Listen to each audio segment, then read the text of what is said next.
Nobody knew why Mariama's soup always made people talk. Not talk like normal chatter, no.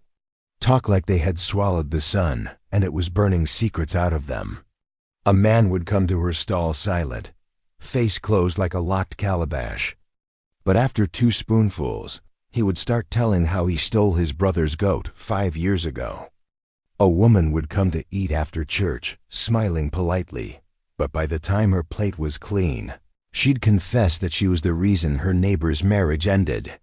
Some laughed, some cried, some looked around in shock like their own words had betrayed them. The market women whispered, "Her soup is good, but it's not ordinary." And still, every afternoon, the queue curled around her stall like a hungry snake, because in this village, gossip was a currency, and everyone wanted to see who would break next. What nobody asked, what Mariama never told, was about the little clay jar in the corner of her kitchen, the one with the faded cowrie shells tied around its neck, the one her grandmother had told her to never, ever open unless she was ready to feed both people and spirits. Mariama wasn't always a cook. She had been a cloth seller before, traveling from market to market with folded Ankara fabrics balanced on her head. But after her mother's death, she inherited this small mud-walled stall by the road, along with her mother's old iron pot, and a wooden spoon dark from decades of stirring. For weeks, she tried to make pepper soup, bean porridge, even jollof rice, but customers only smiled politely and never came back.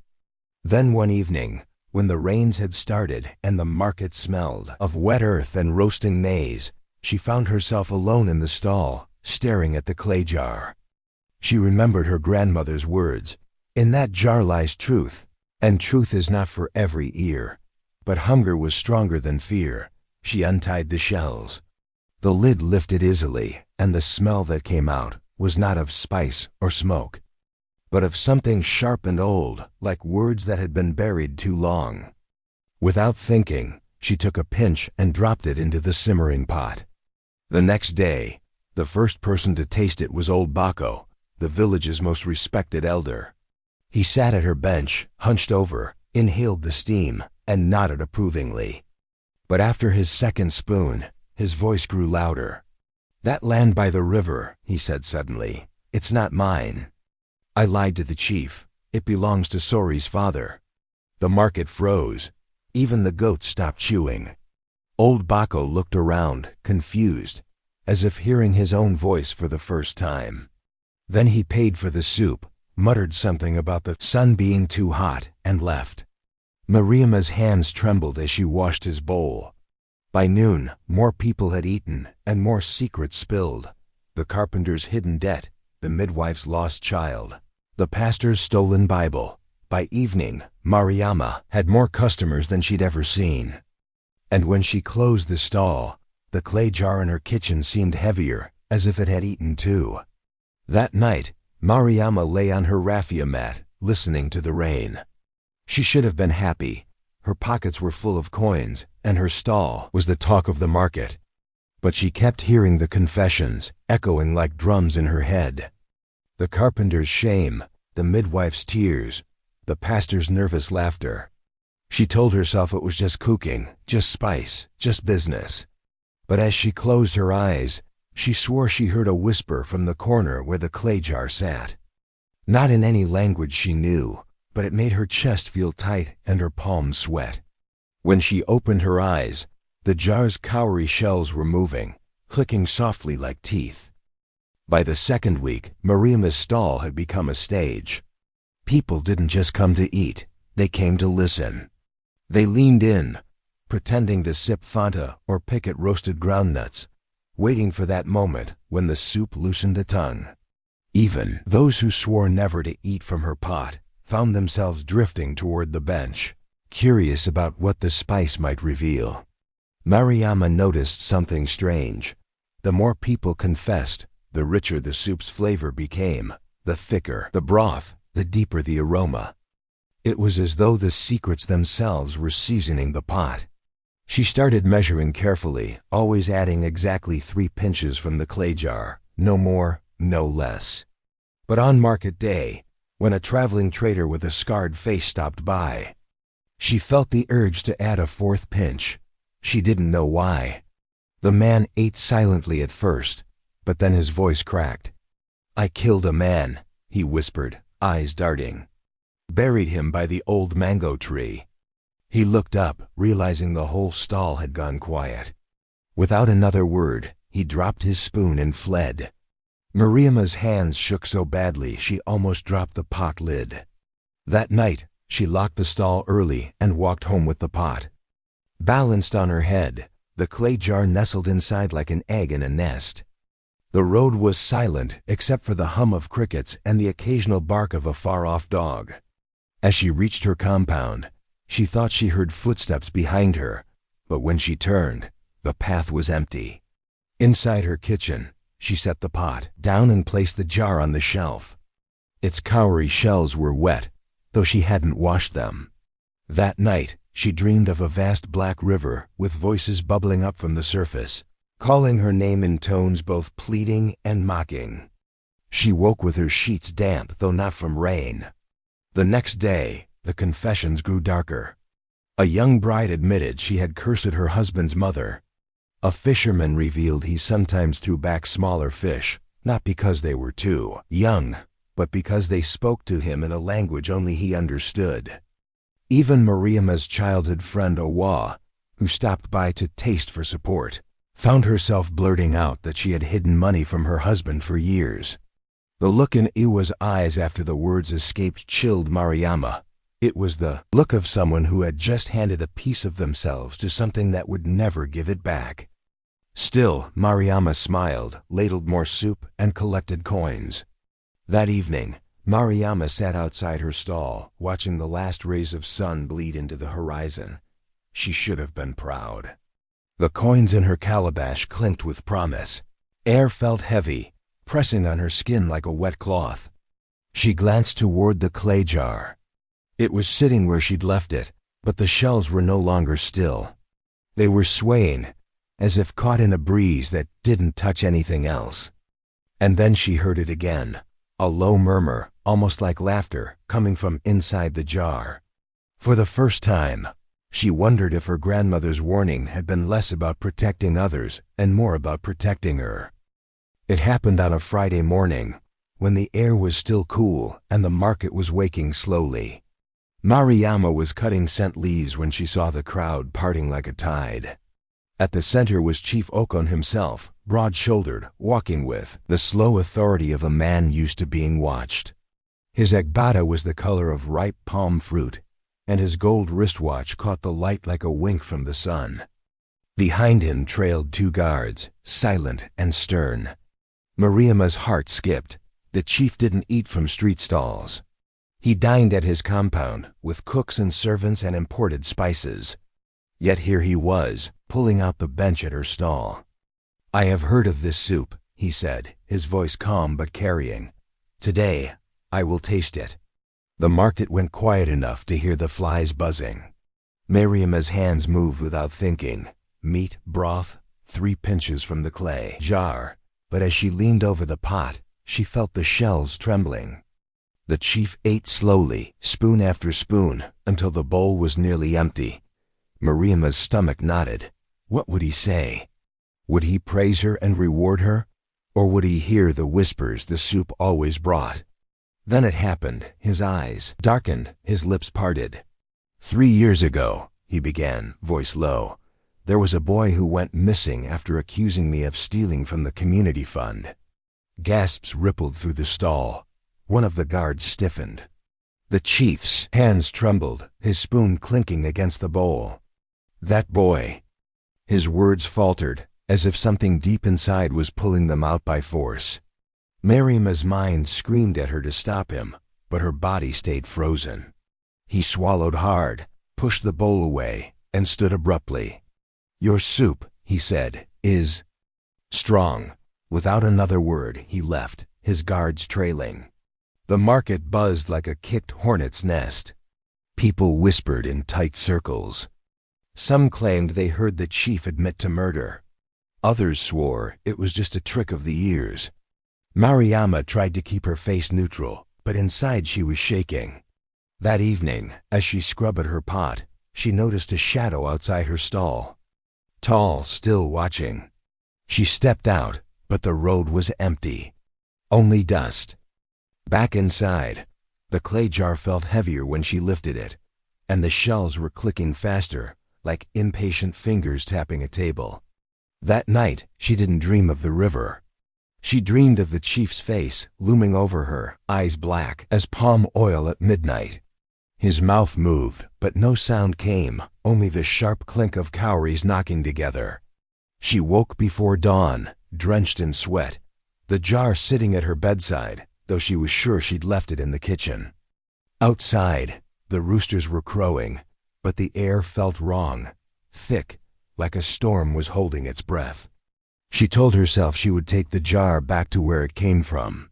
But when she looked at it, the shells seemed to sway, and a single thought bloomed in her mind, warm and dangerous. One more day. The chief's men came back 2 days later, not with the same slow dignity as before, but with the urgency of hunters who had already chosen their prey. Mariama saw them from across the market, 2 tall shadows moving in step, their long caftans brushing against stalls, faces set like carved stone. They stopped at her table without greeting, their eyes scanning her pot before landing on her face. "The chief sends his regards," one said, voice flat. "He wants more of your soup, tonight, at his compound." Mariama's breath caught. Cooking for the chief privately meant something different than serving him in the open market. In the market, witnesses could claim they'd heard nothing. In his compound, whatever happened would stay inside those high walls. Still, she nodded, forcing a smile, because to refuse a chief's request was to invite trouble heavier than any jar could carry. As they left, she noticed something. Their footsteps didn't match the sound of their pace. It was as if more feet followed them, bare ones shuffling in the dust. She turned to check the road, but there was no one there. That evening she prepared the meat carefully, goat head, tripe, cow leg, washing each piece until it gleamed under the lantern light.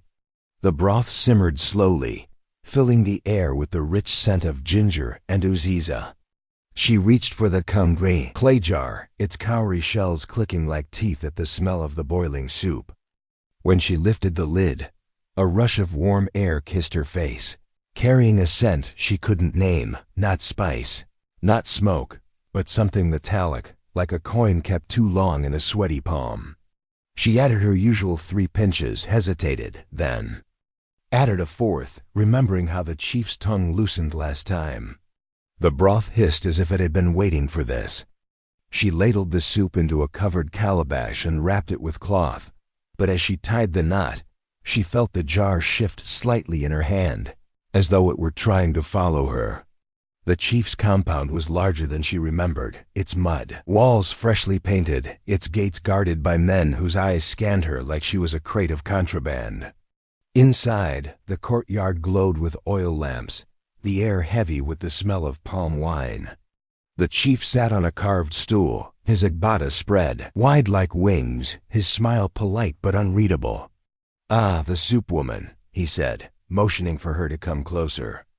She set the calabash before him, her fingers brushing the lid one last time, as though she could still pull it away. But the chief lifted it himself, inhaling deeply. "Yes," he murmured, "this is the one." He ate slowly, and Mariama noticed something different. His eyes didn't cloud over as before. He chewed deliberately, watching her between bites. Then, with a final swallow, he set the bowl down and leaned forward. "You have a gift, Mariama, and gifts have prices. You know this?" Her mouth went dry. She nodded slowly. "Good," he said, "because the one you owe is ready to collect." Her walk home that night felt longer than any road she had ever taken. The chief's words echoed louder than the sounds of crickets and night drums. "The one you owe." She reached her stall to find the clay jar already there, sitting in the center of the table, though she had left it locked in her kitchen. The cowries clicked faster now, in a rhythm that almost sounded like speech. She tried to look away, but her eyes kept returning to it, caught in the slow sway of the shells. Then she heard the whisper clearly for the first time, soft but sharp, threading into her ear like smoke. Tomorrow, the debt. Her skin prickled. The air inside the stall was warm, too warm for night. She didn't sleep. She sat beside the jar until dawn, the whisper curling around her like a snake that knew exactly when it would strike. The morning came heavy with heat, the kind that pressed down on the village before the sun even rose high. Mariama didn't bother setting up her stall in the market. She stayed in her kitchen, the clay jar in front of her, the cowrie shells clicking in a steady, hungry rhythm. She knew what it wanted, the debt. She had heard the old stories. The jar wasn't just a spice container. It was a vessel for something older than the market, older than the village, older even than the river. When you took from it, you fed it with words, with secrets. But if it wanted more, it would take life. That was the price. Her chest felt tight. Who could she give? Not Awa, she thought, her only friend, not her neighbors. They had nothing but kindness for her. Then she remembered the chief's smirk, his careful chewing, his warning. Could she feed the jar a man like him? Could she even dare? The shells clicked faster, like they were agreeing. That night, she cooked one last pot. The meat was tender, the broth thick and fragrant. The 3 pinches went in, then a 4th, then a 5th. The jar didn't resist. In fact, the shells went still, as if holding their breath. She carried the calabash to the chief's compound under the cover of darkness, telling the guards he had requested a special delivery. Inside, the chief sat alone, sipping palm wine. He looked surprised to see her, but waved her forward. "A gift," she said, forcing a smile. He tasted the first spoon, then the second, then the third. His hand trembled slightly on the 4th. By the 6th, his pupils had clouded over. "You," he whispered, his voice hollow. His head dropped forward. The clay jar, hidden in Mariama's cloth bag, grew suddenly warm against her hip. She didn't stay to watch him fall. She walked out before the guards realized he had stopped breathing. The next morning, the village was a storm of whispers. "The chief is dead." He didn't wake. They say his eyes were open, but his spirit gone. Mariama sat quietly in her stall, ladling soup into bowls, her hands steady. People came to eat, some with curiosity, others with fear. And just like always, they began to talk, secrets pouring out as if the soup itself had hands pulling the words from their throats. By noon, the jar in her kitchen was full again, heavier than ever. But as she wiped down the table, she noticed something that made her blood run cold. The shells were no longer swaying on their own. They were still, silent, waiting. That night, Mariama dreamed she was sitting by the Black River again. But this time, the voices didn't call her name, they laughed. From the water rose shapes she recognized. The traveling trader, the young bride, the fisherman, even the chief. Their eyes were empty, but their mouths moved in unison. "You feed us well," they said. "But now we are many, and we are hungry." She woke to the sound of the cowries clicking again, fast and sharp. The jar sat in the center of her mat. Though she had left it in the kitchen, her body went cold. She understood now. Feeding it once was never enough. Each debt paid only. Bought a little time, and one day, there would be no one left to give.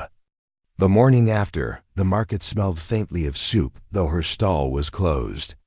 And when the wind shifted, some swore they heard a low, contented whisper coming from Mariama's house. Moral of the story: some appetites cannot be satisfied. They can only be delayed. And when you cook for the darkness, you are always on the menu. Mariama never returned to the market. Her stall, once filled with the scent of her famous soup, sat empty. But on stormy nights, villagers swore they could hear a low murmur rising from the winds, like whispers through cracked walls. And on those nights, if you walked past her old compound, you might catch the faintest scent of pepper soup in the air, rich, spicy, unforgettable. but always laced with something darker, something hungry. They say Mariama still cooks somewhere in the shadows, and the spirits she fed, they're still waiting for their next meal. Thanks for watching till the end. If this story gave you goosebumps, give it a like and make sure you're subscribed so you don't miss the next one.